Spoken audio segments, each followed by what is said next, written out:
Well, right now I'm going to do a recitation. This is a tear-jerking recitation. I think I had to do it over 2 or 3 times because I kind of got cracked up on it a little. Yes, and I was trying to help you a little bit on that, and it was really hard to stuff it, as they say, because I knew if I cried, Billy would cry. So anyway, enjoy this recitation that I'm about to do for you right now.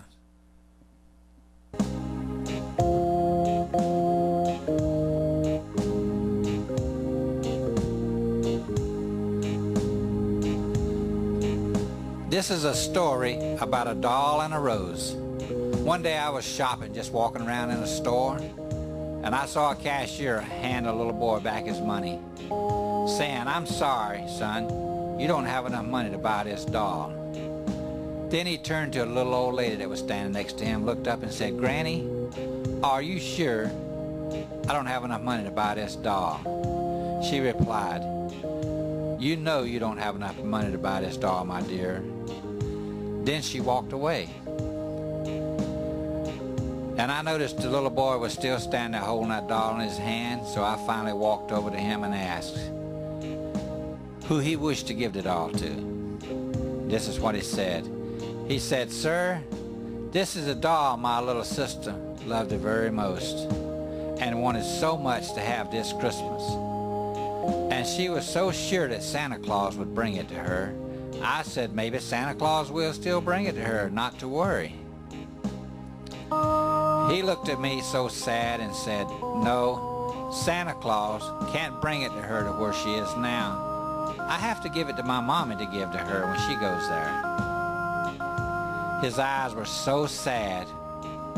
Then he said, "You see, sir, my little sister has gone to be with God. And Daddy says my mama's going to be with God very soon also. So I thought she could take this doll with her to give to my little sister." My heart nearly stopped, friends. Again, this little boy looked up at me and said, "I told Daddy to tell Mama not to go yet, that I needed her to wait till I came back home from the mall." Then he pulled out a picture of himself, smiling, and said, "I want my mama to take this picture with her also, so she won't ever forget me. Sir, I love my mama so very much, and I wish she didn't have to go and leave me. But Daddy says she has to go and be with my little sister." He looked at the doll again in sad eyes. I could hardly hold back the tears. Then I said, "What if we count your money just one more time to see if you do have enough money to buy that doll?" He said, "I sure hope I have enough money to buy that doll." So while he kept looking at the doll, I reached in my pocket, got some of my money out and put with his, and we recounted it. This time he had enough money to buy the doll with money left over. The little boy then looked up and said, "Thank you, God, for giving me enough money."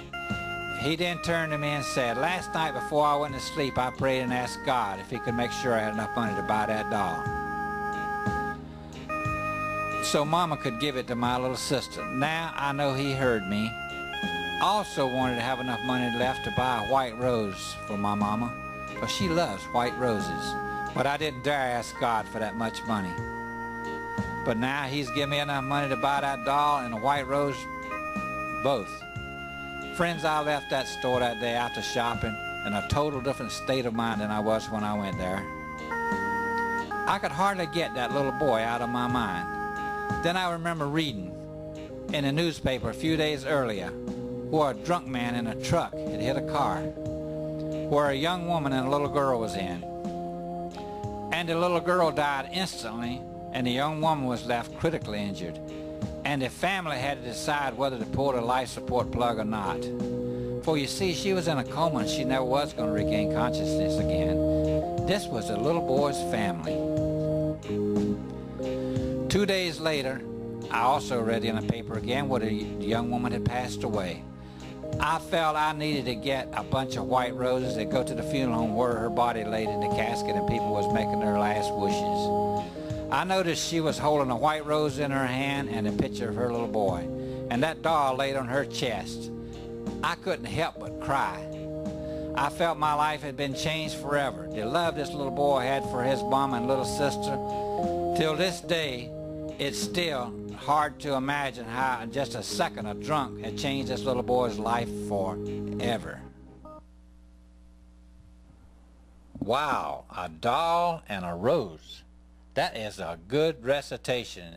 There are going to be a lot of people out here that are going to be killed by drunk drivers over this holiday Christmas season. That's going to leave some other kids in the same shape this kid was, without a mom or a loved one, or a mom without a husband or whatever. But so please don't drink out there and over the holiday season. The holiday season is to worship the Lord, not to go out there and get drunk and stuff. Yes, that's right.